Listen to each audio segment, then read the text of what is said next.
Assalamualaikum warahmatullahi wabarakatuh. Saya Yulia Astuti akan menjawab soal Tuton 1. Pertanyaan pertama. Term pada hakikatnya terbagi menjadi banyak jenis. Sebutkan dan jelaskan 3 dari macam jenis term tersebut serta juga contohnya. Baik, saya akan menjawab. Dalam mempelajari logika, kita mengenal istilah term sebagai unsur penting dari suatu pernyataan. Term pada hakikatnya terbagi menjadi beberapa jenis, namun di sini saya akan menjelaskan 3 di antaranya. Pertama, ada term konkret, yaitu term yang menunjukkan pada sesuatu yang nyata dan dapat diindra, misalnya kata meja atau buku.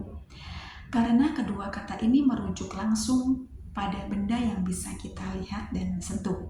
Kedua, ada term abstrak, yaitu term yang menunjuk pada sesuatu yang sifatnya tidak berwujud fisik, tetapi tetap dapat dipahami maknanya, seperti contoh keadilan dan kebaikan. Meskipun kita tidak bisa melihat atau memegang keadilan, kita tetap bisa memaknai apa yang dimaksud dengan dua hal tersebut. Ketiga, terdapat term singular, yakni term yang hanya menunjukkan pada satu objek tertentu secara spesifik. Contohnya adalah Presiden Joko Widodo, yang merujuk pada satu orang saja, bukan kelompok atau umum.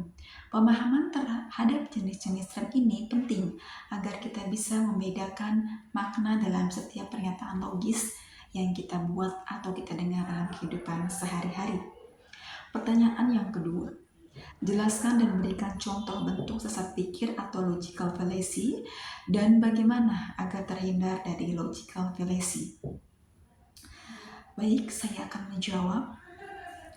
Sesat pikir atau logical fallacy merupakan kesalahan dalam cara berpikir yang sering tidak disadari oleh seseorang saat menyusun argumen. Salah satu contohnya adalah argumen ad hominem, yaitu ketika seseorang menyerang pribadi lawan bicaranya, bukan argumen yang disampaikan. Misalnya, ketika seseorang berkata, pendapatmu salah karena kamu tidak berpendidikan.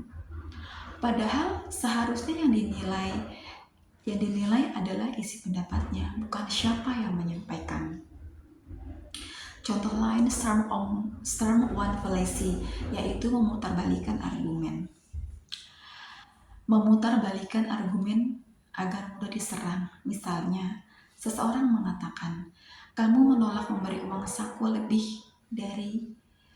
pada anakmu, berarti kamu tidak sayang anakmu. Pada pernyataan ini, yang dibahas bukan sayang atau tidak, melainkan cara soal pengaturan keuangan. Agar kita terhindar dari logical fallacy, kita harus selalu berlatih mendengarkan secara aktif, memahami betul apa inti argumen lawan bicara, serta mengevaluasi argumen kita sendiri sebelum menyampaikannya. Tidak kalah penting, kita juga harus menghindari emosi yang berlebihan dalam berdebat, karena emosi sering membuat kita jatuh pada sesat pikir tanpa sadar.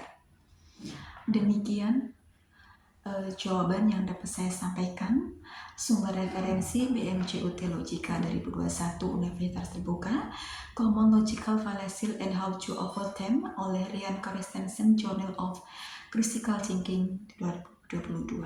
Terima kasih. Wassalamualaikum warahmatullahi wabarakatuh.